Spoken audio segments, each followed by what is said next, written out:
What attitude should we embrace? Before we begin with our study tonight, let's go to the Word in prayer. Father God, we just come to you tonight with open hearts and open minds. God, let your Holy Spirit guide us tonight. Let there be fruitful conversation and discussion.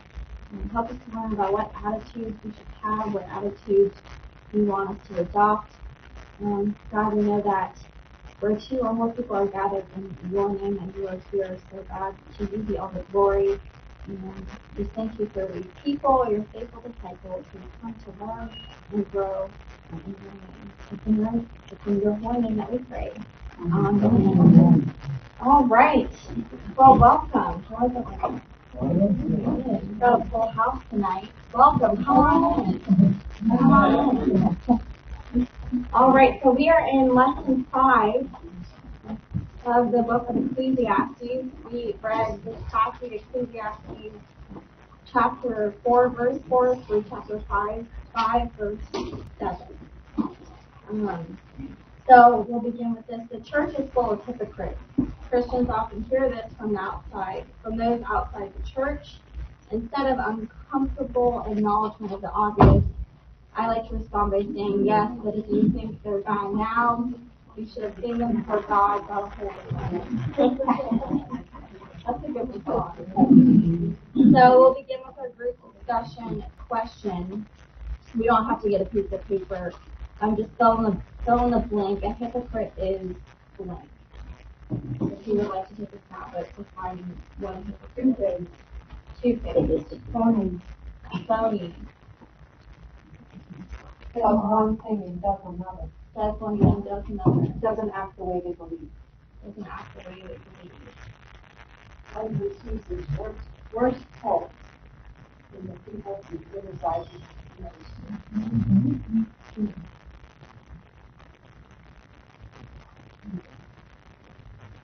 Someone that pretends to have religious beliefs. Say it again.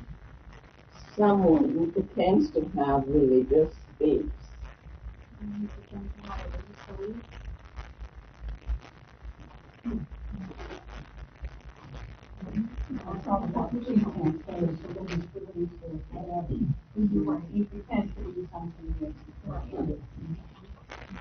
Someone who's lost. I said someone who talks the talk but doesn't walk the walk.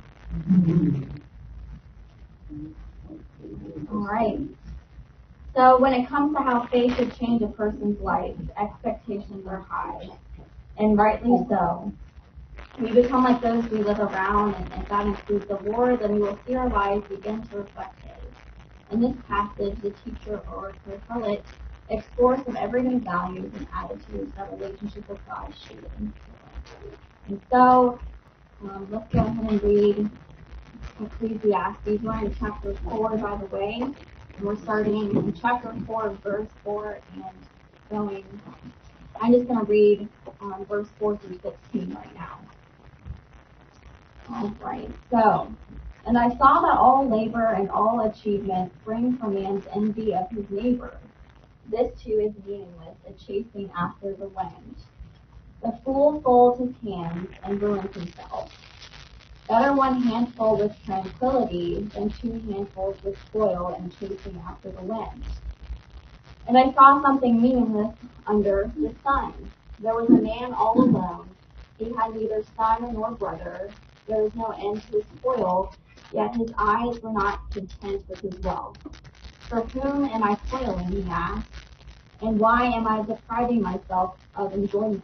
This too is meaningless, a miserable business. 2 are better than 1 because they have a good return for their work. If one falls down, his friend can help him up. But pity the man who falls and has no one to help him up. Also, if 2 lie down together, they will keep warm. But how can one keep warm alone? Though one may be overpowered, 2 can defend themselves.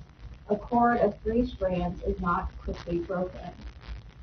Better a poor but wise youth than an old but foolish king, who no longer knows how to take warning. The youth may have come from prison to the kingship, or he may have been born in poverty within his kingdom. I saw that all who lived and walked under the sun followed the king's successor. There was no end to all the people who were before them. But those who came later were not pleased with the successor. This too is meaningless, a chasing after the wind. And we'll pause there for now. So the first question that's asked of us is, what are the negative consequences of the two extreme attitudes described in chapter 4, verses 4 through 5?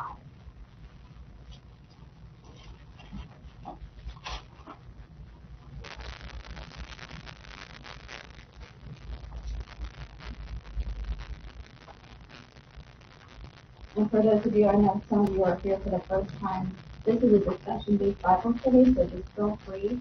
You have thoughts to chime in.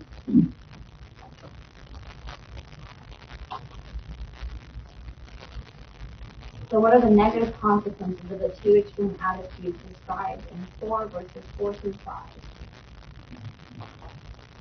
And it's impossible to get what you want. The result is useless. You won't get there. You're chasing the wind. You cannot catch it. There will be no satisfaction. Mm-hmm. Ambition driven by envy. Wrong motives. You want the other people to be happy for them?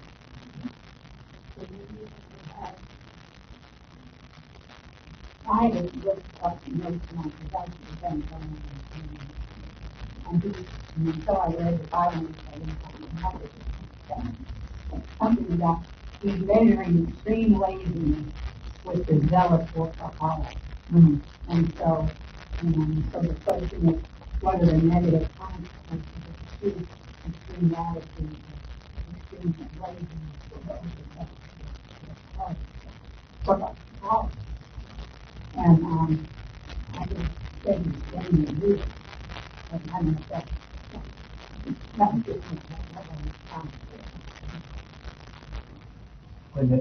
and the other side of that is the extreme laziness, and you just consuming this consume their own flesh. This great idea of like just kind of wasting away, sort of wasting your own life because you just sit around and not doing anything. Versus those who go out and envy, and like others have said, when you work because you're envious of other people, you're never going to be satisfied because you're always going to have more stuff or better stuff than what you have. Which is also kind of Because in the end, there was nothing. Right, and we talked about in previous chapters how even success itself, it's things unsatisfying, just fleeting, is temporary. We've all seen that take place in people's lives. They have success one moment and then next moment it's gone. I'm trying to balance this against the Calvinist doctrine I was brought up under, with, the devil makes work for idle hands.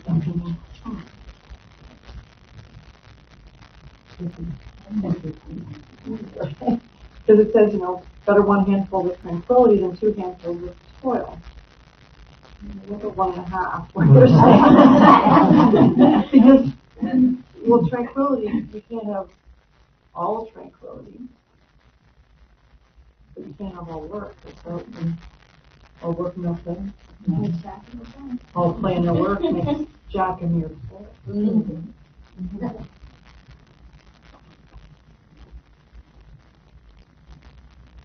you have any other thoughts for question 1? Yes, Margaret. I understand what you're saying. I actually kind of agree with it. But I think there may be a difference between being idle and being tranquil. I think that we can spend time in prayer and study and peace and calmness and not call that being idle or lazy. I'm not talking about avoiding doing what you should do because you'd rather sit on the couch. I think tranquil maybe could be seen. Well, it seems to be, this is an either or, right? I was trying to, Yeah. there's no, doesn't seem to have given a middle ground. I don't know how much I've read this, but how much actually really heavy. You know, you ask people on the street, say, how are you? As if it's a badge of honor. I think that, so in my translation, there's a handful of quiet. But I think that is the middle ground between the two things that he's talking about. Versus just like the workaholic who's working all the time, versus the person who does nothing and extremely lazy. The middle ground seems to be a kind of like, you have something, you have enough, right, but you also have maybe time to do other things, which he kind of goes to talk about in his next few verses that are important in my opinion. And in verse 6, see, I kind of thought that was the compromise. There, better one hand with tranquility. In other words, not doing nothing, but not grabbing with both hands. And my little note says, the second part of verses 4 to 6 says, the workaholic is often driven by envy, greed, and a constant desire to stay ahead of everyone else. Both extremes are foolish and irresponsible. The answer is to work hard, but with moderation. Take time to enjoy the other gifts God has given, and realize that it is God who gives out the assignments and the rewards, not us. So, anyway. So 5 and 6 give both extremes and middle ground. 6, better one hand with tranquility. I took to me, not at first, I was looking at it again and I thought, what especially after the question, and I thought, maybe that means then that's kind of the solution. Not both hands full and not both hands empty. There needs to be a balance. And mine says the answer is to work hard but with moderation. Take time to enjoy the other gifts God has given and realize that it is God who gives out the assignments and the rewards on them.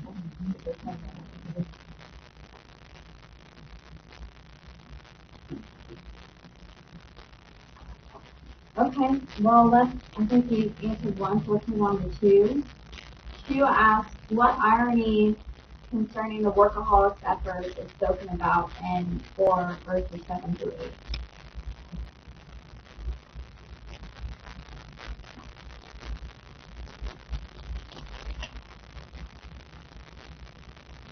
Verse 7 through 8 says, again I saw something meaningless under the sun. There was a man all alone.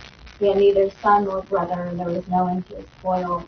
Yet his eyes were not content with his wealth. For whom am I spoiling, he asked, and why am I depriving myself of enjoyment? This too is meaningless and miserable then. This sounds like free.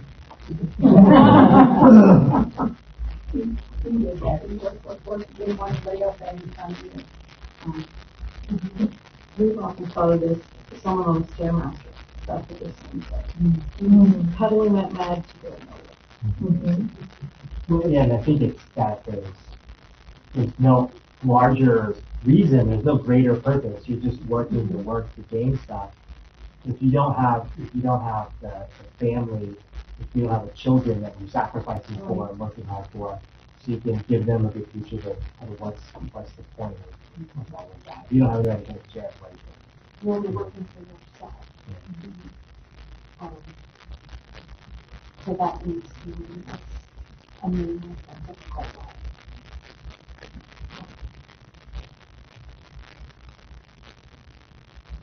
And you should leave your money to the church.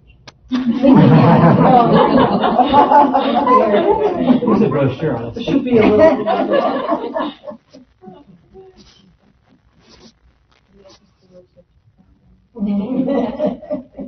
Did you need me to preach it?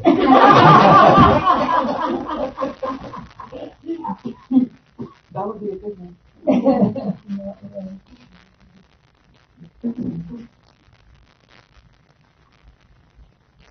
So what other ways is this ironic? What other ways is this ironic?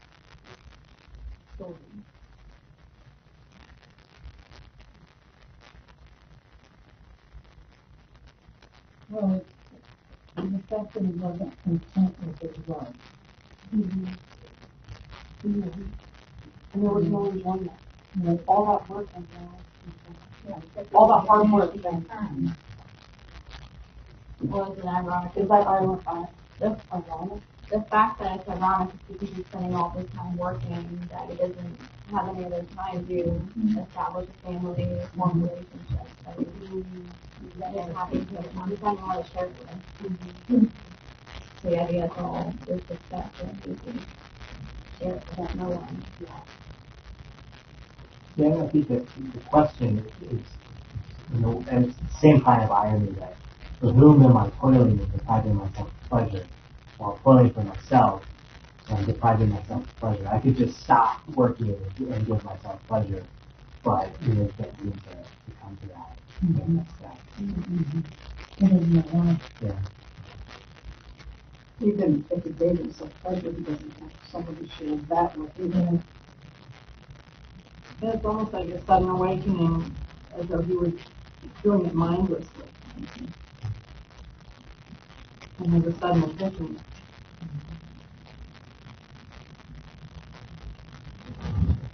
And really his only awakening.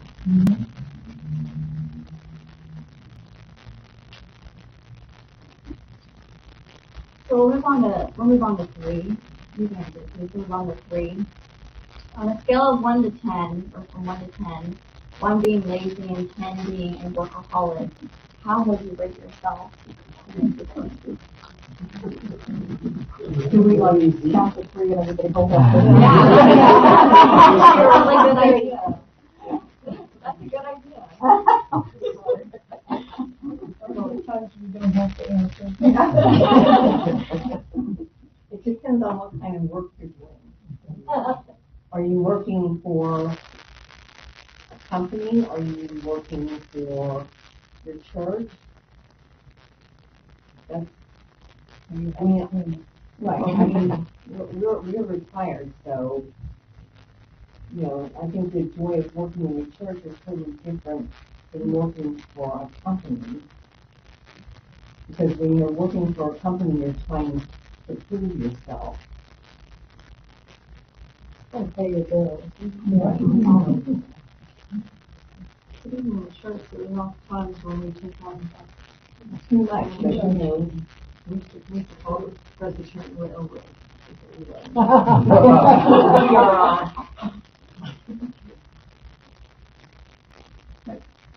I too am retired, so if I rated myself on my younger days when I was working and raising a family, and I would be more up on this scale, and I had more energy.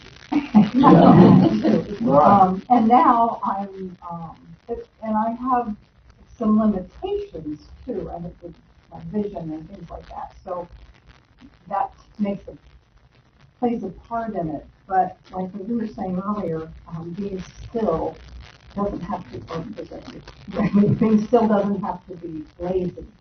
It can be spiritual, or it can be visiting with someone. Just not go.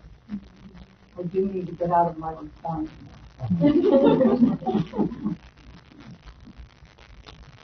I put myself in the days that yesterday. Washed everything, there, scrubbed the screen, put them all down, washed the slide downstairs, cleaned the bathroom. Other days, all I want to do is sit in my chair, don't bother me. That's lazy. So I'll go. What's balance? That's a damn good balance. In my world, it is a balance.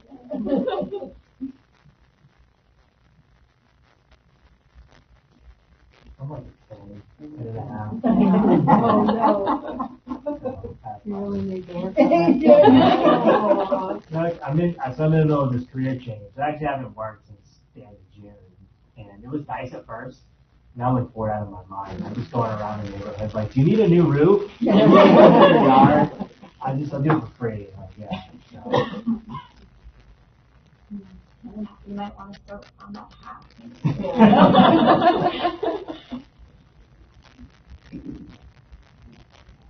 What carbon fiber?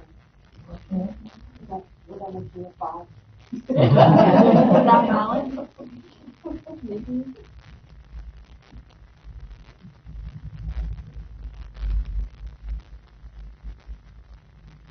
Yeah, I'm definitely on the level of workaholic. Definitely on that.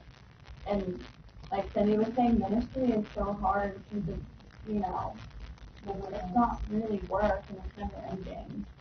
And so it's really hard to draw that boundary. And there's a word that's very hard to say. No. Yeah. Especially for me. Yeah. What is work for David? I didn't know you take minutes after you. Oh, no, not I told him that. Better than me. What's gotta be worse to country now with cell phones. Yeah. In the old days, you could vaporize, Or and emails too. email. we were in Disney and the minister was behind us and, even the lineup, come on, your congregation knew your way, you know, it's about. Yeah. You have to place those boundaries on yourself. You really do. Or you'll be crazy. It's hard though, like Friday is usually off, but there have been times where I go in the hospital because I'm having surgery. Oh yeah, it's awesome. I was wondering how much of it is also not self-induced, outside-induced. That, I went through summer once and they said it's not nice to should on someone. And I it's bad enough you do it yourself. So I tend to be careful about what I ask of other people. Because everyone's got more than me. I consider workaholic as working long hours. So I look at it. So if you're working long hours, then you are workaholic.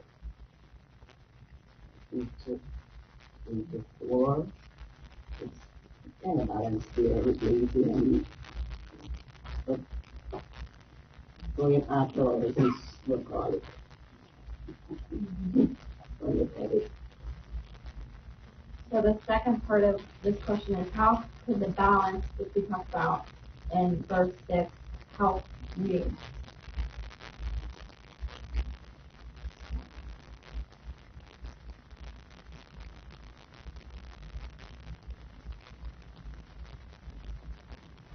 Well, I break down, find a level that fulfills, but doesn't consume you, and be centered on God.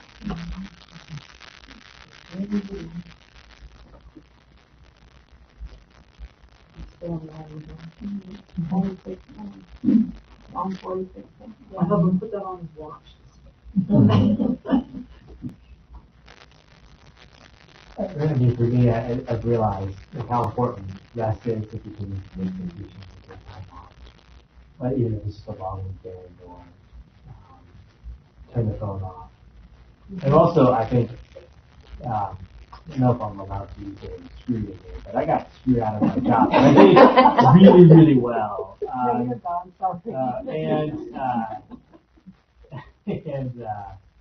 And my thought was like, well, they're going to come crawling back to me because that place is not going to survive without me. And it totally survived without me.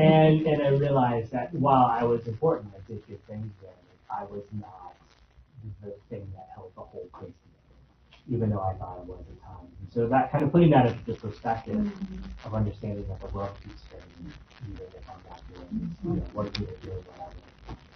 And if there are more important things, it's kind of helped to be balanced. And I kind of think that's, looking at, 4 through 6 there, that's kind of the message that's coming from. That's awesome. Spirit, And awesome. Yeah, that's a good point to grab why some people work so much is time. Because it's going to go.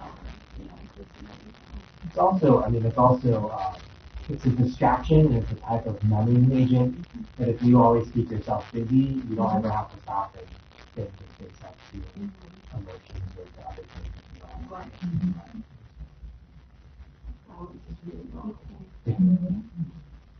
My father always used to say that you can always be yourself. Yeah. We could get hydrogen. But not as children. Are you going to please? No, not as children. In your job. Well, even still, when I got let go, the company lasted not even 6 or 8 months. So they did survive that one, and then they didn't. And at the end of the room, look at the same, whether they do or not. Yeah.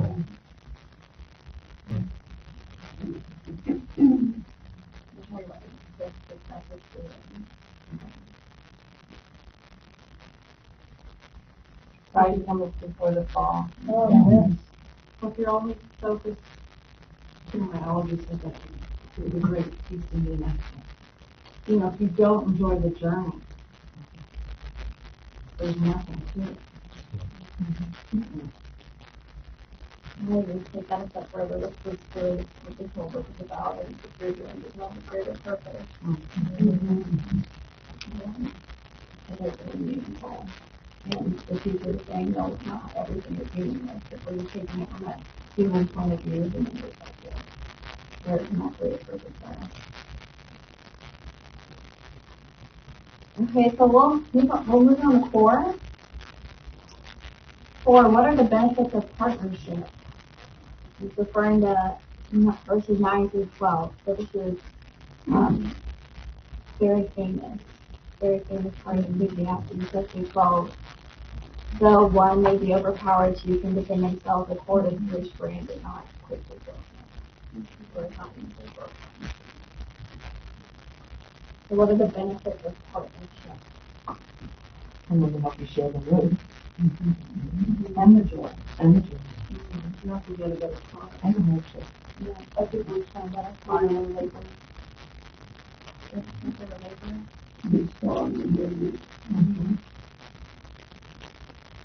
It's one follows another. Working together. And then you bring joy along the way.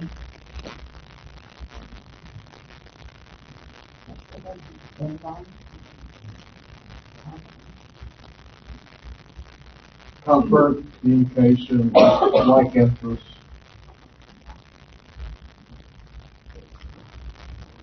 So what happens when someone doesn't get that partnership? What do you mean?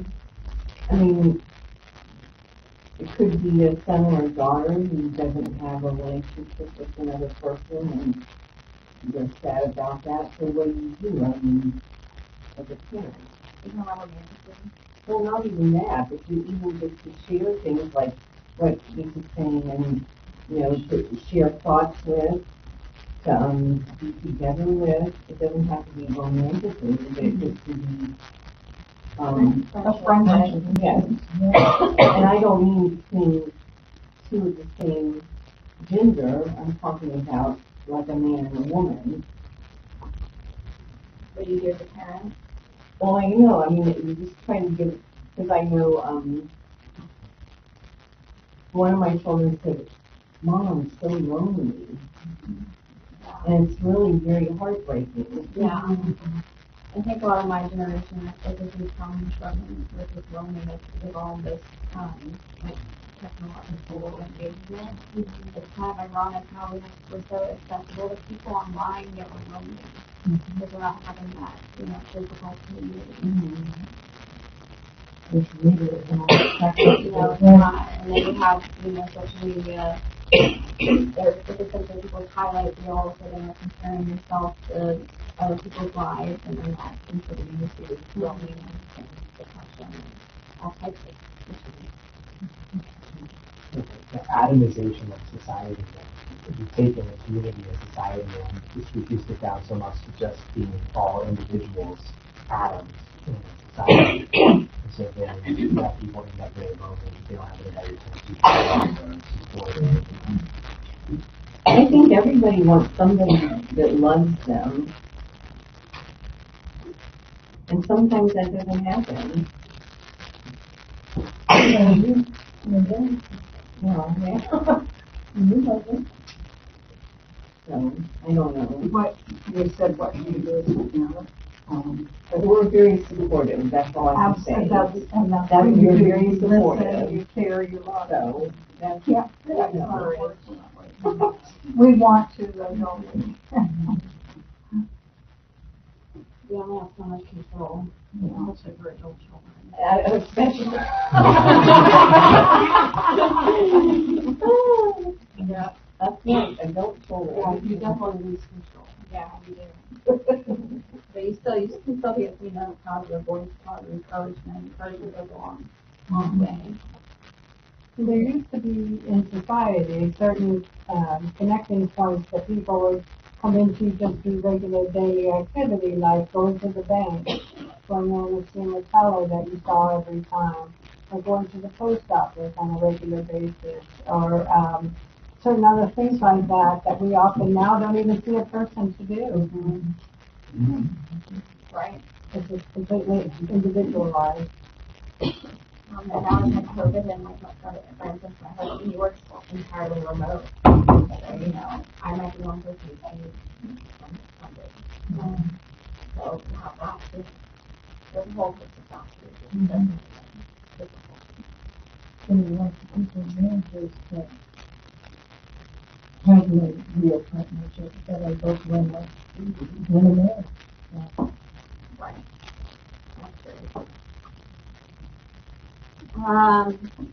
So 5 kind of ties in with question 4. Why is such an attitude critical in the Christian community? So why is partnerships and companionship, why is this so crucial in our Christian community? Like I said, many hands make the last work, and if you look at the thing now, non-community. We help each other stay focused. Yeah, it's better than God. We help less fortunate. Thinking about our Sunday school class, because we learn so much from each other. We try to read the Bible by ourselves. We only get one opinion and it's yours. You only interpret it your way. And when there's a whole room full of people like this, you learn so much more in the community. And you grow so much more. We help them, but sometimes Right. Thinking about verse 12, Yeah. though one may be overpowered, two can defend themselves. I thought about that in temptation. Yeah. How we can help hold each other up to protect against temptation. Something that we all have to deal with. It's a common issue.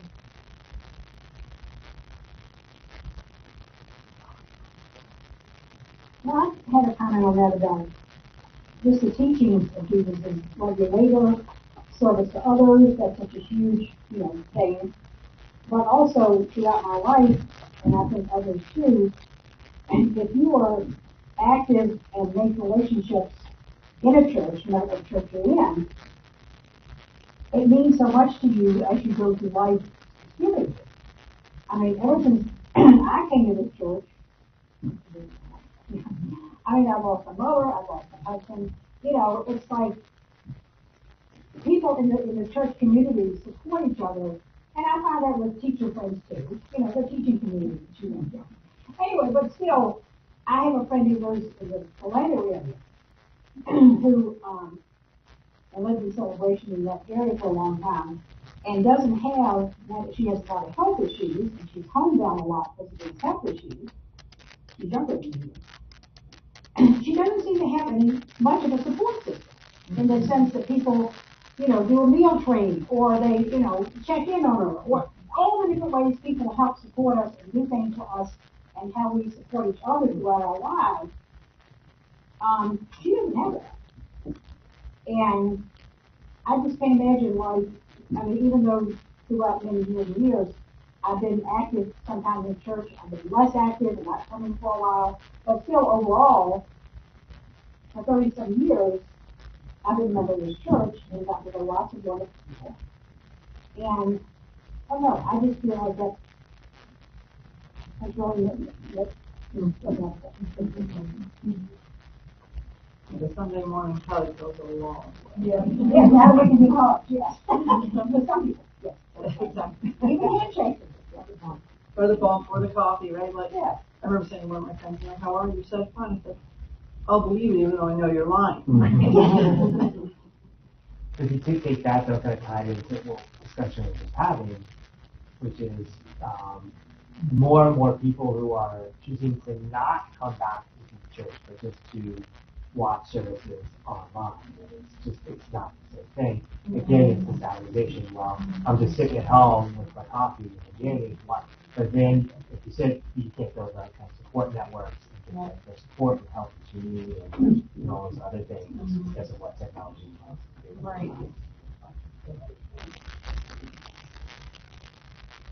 Honestly, a lot of the positive interaction in the church, I mean, it's trying to quantify the psychological value of that would be, I think, impossible, but I'm sure it's quite positive. People that don't have it, don't understand that, they don't even think about that. But these people that have it, who listen, who are guilty. I'd like to share the commitment of the choir. Yeah. Our choir is a wonderful group of people. We support each other, we begin in prayer, and we look out for each other, and we're just really sincere friends together. And we share, the music is a ministry, and it stays with us all. As long as we're practicing, we're listening to the music, and we have a great leader. He gets the best out of us. So it was a true commitment for me, and I'm thankful to be in that wonderful group of people. Yes, it's a great community. Also a family. Yes. When somebody doesn't show up for practice, we're so sad. Or we text each Or we other. text each other that we're not going to be there, so you don't worry. Wonderful. Yeah, so that last verse 12, the cord of three strings not easily broken. So I talked about the cord of accountability, the cord of unity, and the cord of resistance. That's what Susan's saying. So in Ecclesiastes 4 verse 10 it says, for if either falls, his companion can lift him up, but pity the one who falls without another to lift him up. So this is the cord of accountability. It's kind of like tough love. You have those spiritual companions that are there to correct and lovingly rebuke you when you're veering off the path. So the cord of accountability. Then verse 11 says, also if two lie down together, they can keep warm, but how can one person alone keep warm? So this is the cord of unity. If two lie down together, if they're together, it's a key word in that verse there, that the love of God is uniting us as Christians. So we have the cord of unity and we have the cord of resistance. In verse 12 it says, and if someone overpowers one person, two can resist them. So talking about what Susan was talking about, how often if we're tempted and we're surrounded by others, we are able to resist that temptation. Because sometimes we can't resist it on our own, but if we're having those spiritual companions with us, that with them we can resist those temptations. Those are good. This is not thank you all. So moving on to verse 6, not verse 6, question 6. So question 6 asks, in terms of your need for other people, are you primarily a dependent or independent person?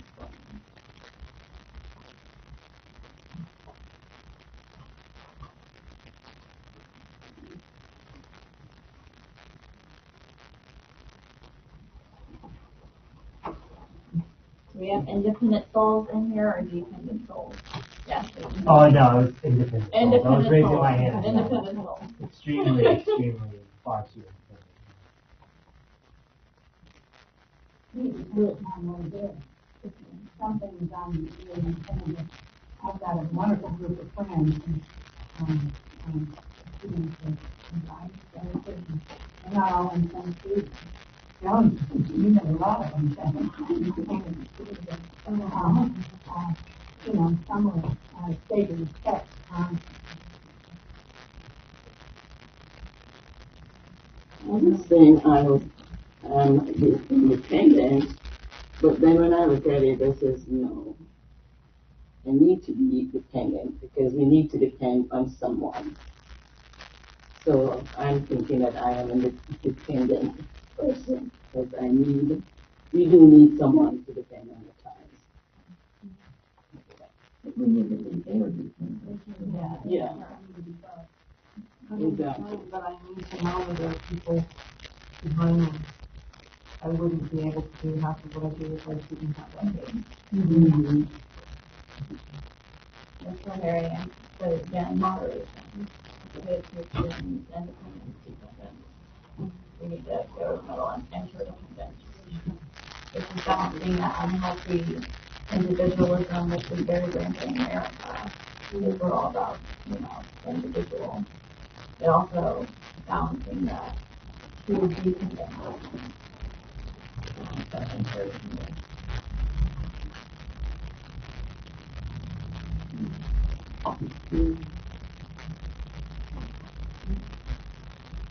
Any other thoughts on 6? How does a teacher's wisdom challenge you all toward growth and interdependence with others?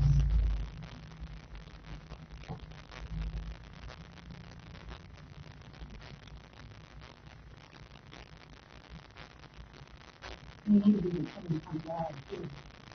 God has one thing to see, respect and glorify God, and thank God always.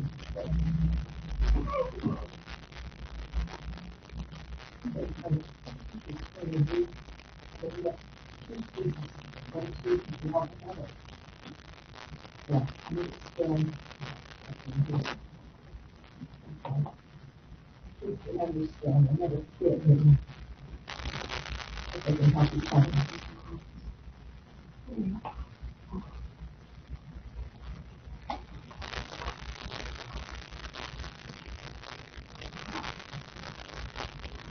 In verse 9, he states that there's a reward for labor. And verse 10, he lifts up his companion if they fall.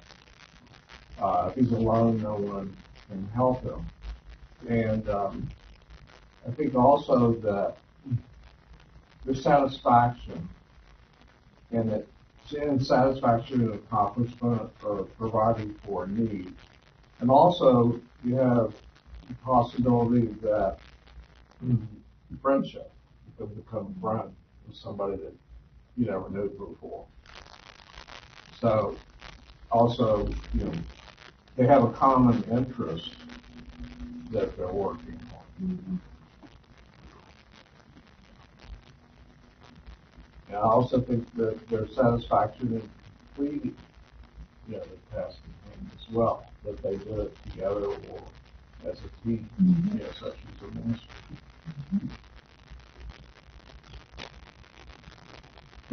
I think that in the same way that it shows us that, and I think that extremes on either side are not productive. Because I know I'm an extremely independent person. And it's really selfish. I think it comes from a certain selfishness, from a certain I can control it if I'm independent. And I don't have to take your input, Yeah. Like I like to say, the cook gets to have dinner the way they like it, So don't help me in the kitchen. David's okay with that? Anyway, but it's a selfish thing. And so the wisdom that we're given, again, with the 3 chords is being totally, being too independent, you open your eyes to the fact that, you know, you're avoiding something. I'm avoiding accountability and unity and resistance. I want to stay right where I am. And within independence, I can gain, you know, I can gain. I can accomplish more. I can find that meaning. I don't chase the wind. Right?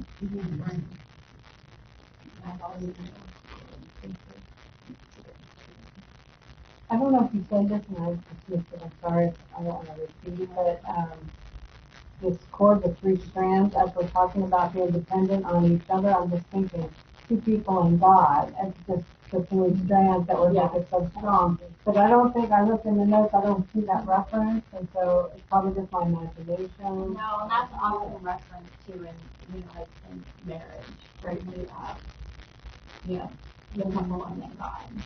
So, but it's sometimes you forget to like a tool or another.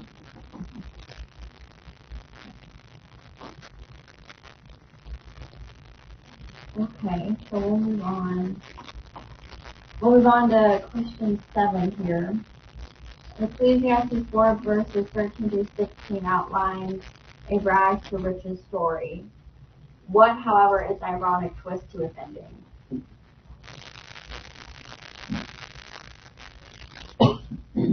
The youth came from prison to kingship. Say that again. I was saying that the youth came from prison to kingship. He was in prison, now he is the king.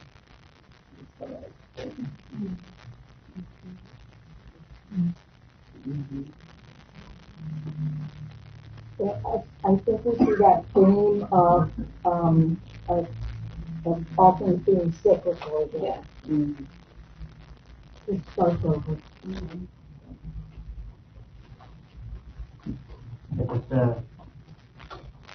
You have a king, and then you have this youth who kind of comes from nowhere to be the king, and everyone follows this youth. And in the end, they're all going to end up turning against the king to follow the next youth. Right? It is this cyclical sort of thing. Like there's an old joke: who's the favorite player on a basketball team? So it's a backup quarterback, because you have no idea what they can do, and then they come in and they're terrible and they sit through. So it's just this kind of this whole thing like, oh, we'll get the young and up and coming person, and then once they become power and they become the status quo, then you turn against them, get the next up. And I was thinking the same thing, only I took it a little further in my mind. I thought then the young guy becomes old. Well, yeah. Everybody wants to follow him. Another new thing, kind of what you said. And they're fickle. And those things fickle. Many people think our conditions for their accomplishments that people are fickle, changing quickly and easily. How much better to seek out the kingdom is love language. I thought it fell out like on the open side. How so? How so, okay? Well, always wanting, like he said, a new and bright shining star. And then you get them, and it gets to be dark. Yep. And you want somebody else. So it's a fun.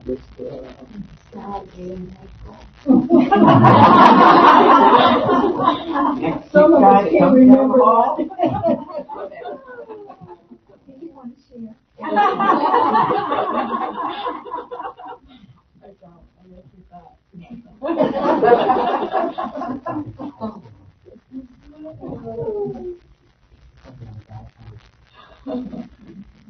All right, 8 asks, let's see.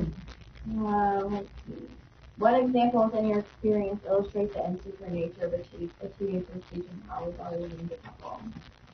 I think Kay nailed it. Always looking for someone better. Yeah.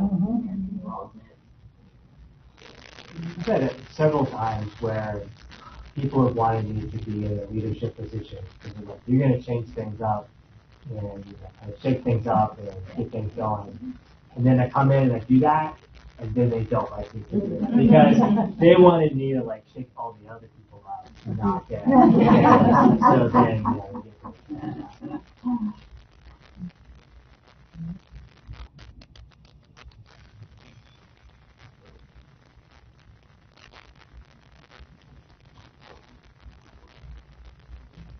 think we've all seen the lottery winners who've won and they lose it. And There's a movie an old movie about this family that was poor and they won some kind of a radio show prize. And because I used to watch it, was like the movie would come on after school when I was in like grade school or junior high, so it's a long time ago. And it was old then. So that's like that's a very,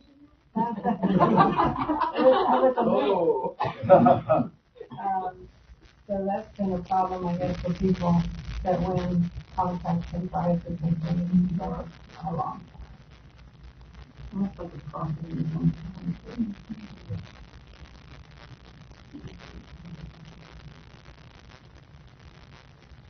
We talked to Laura earlier tonight the other day, and yesterday was, we were talking about the gift cards that we're collecting for the bags to give away, and I said, when I bought the cards, I thought to myself, I would love to be able to have the money to buy a whole bunch of cards, and when I go to McDonald's or see somebody on the street that looks hungry, just to be able to hand them, gift cards to go to McDonald's or the Wendy's. But do the people that have that kind of money do things like that? Mm-hmm.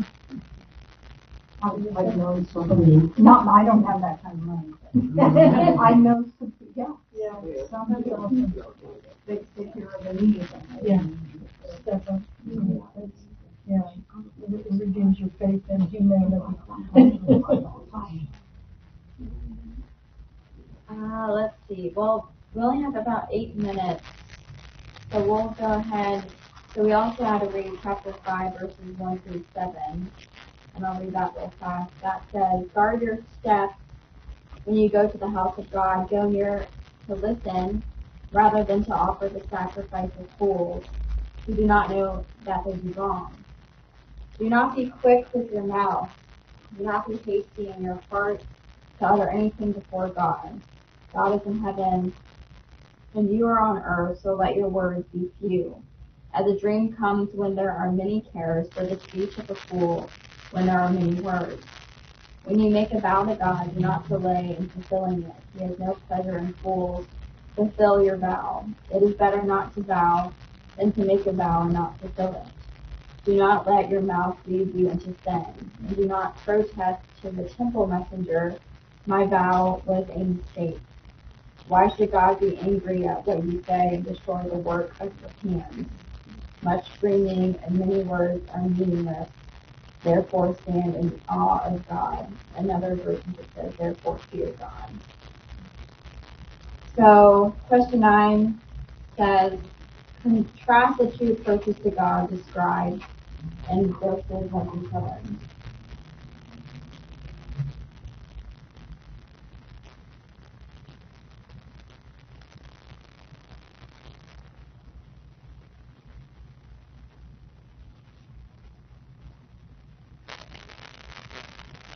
I just say go to church with humility. Be prepared to listen to God's word as opposed to go all knowing, and be prepared to repent for your sins and be honest in giving. Don't give it as a show, like the story about the 15 and then you can feel by the 50th, and then you want the widow and come back.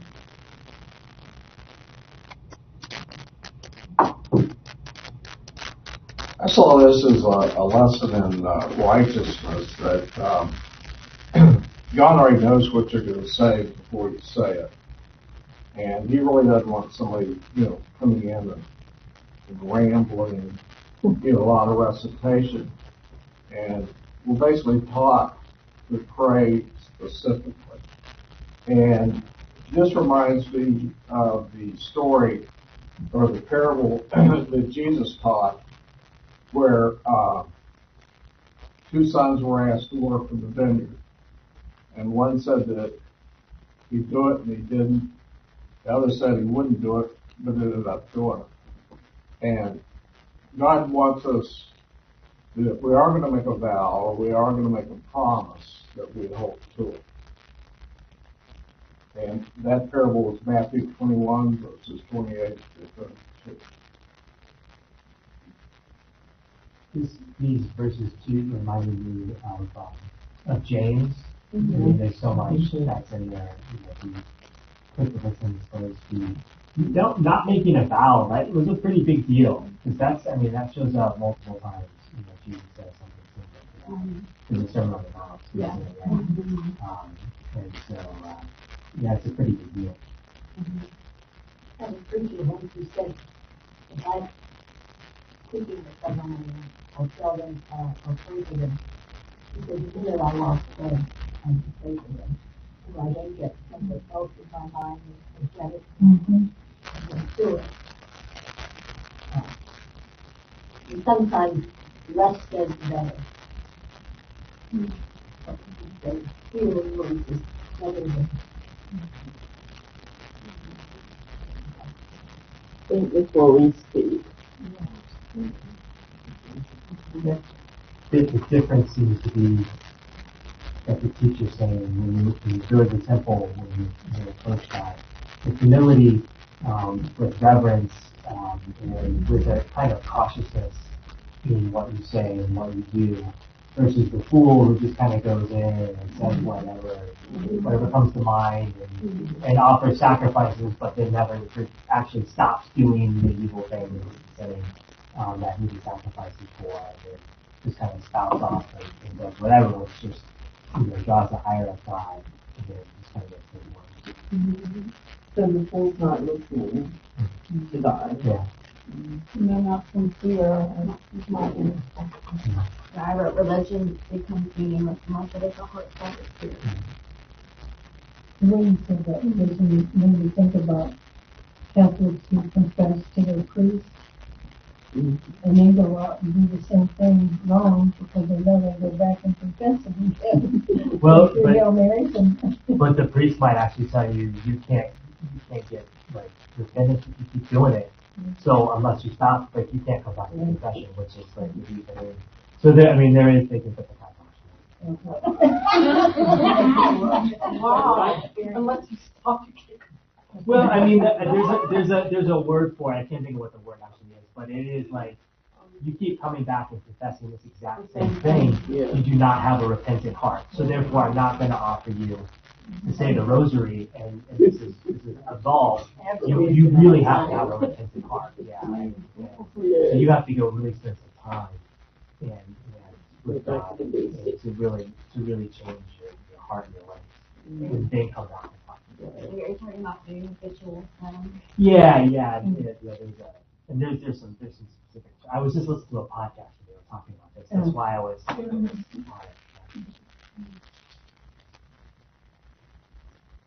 Well, I think that's it for tonight. Thank you so much for a good discussion and conversation and for your presence. It's important, this is community here. We have a good group of people, and I'm hoping that you're learning something in Bible study. So, you all have a good week. Before we leave, would anyone like to close us in prayer? Okay. Thank you. Does anybody have any prayer requests?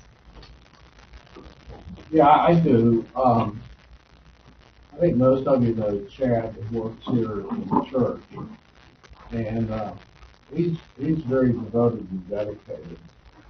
And so many times we just don't really know the needs of people unless some are just men in particular are very self-reliant and reluctant to deal. But he's lived in the same place for 15 years, and he just got notice that his rent's going to increase by $600 a month. So imagine your rent or your mortgage would increase $600 a month. Wow. And so, if anybody can, talk to anybody else that has rental properties or he's been here and he's just really dedicated. So I'd like to lift Chad up. Anything else?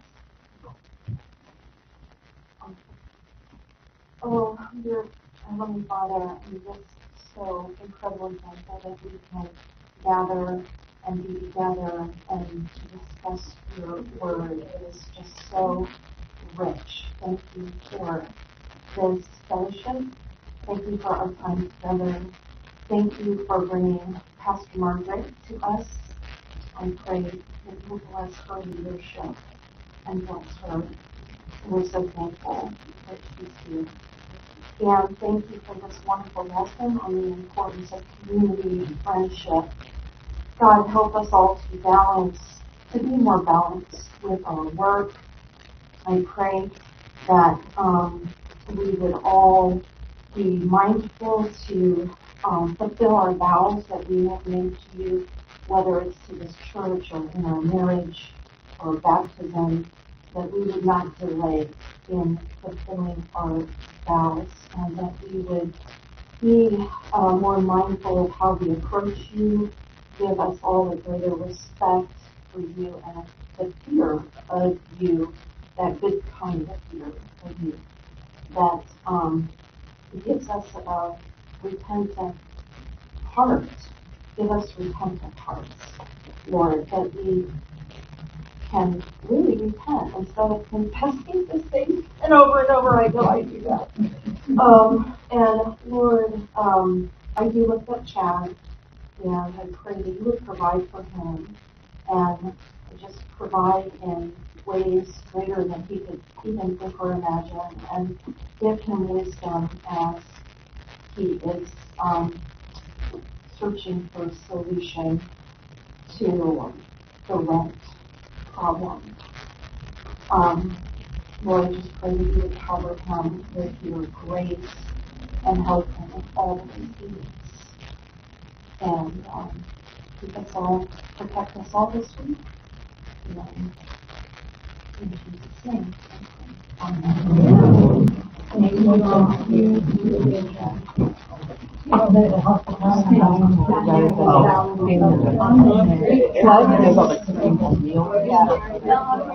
Yeah,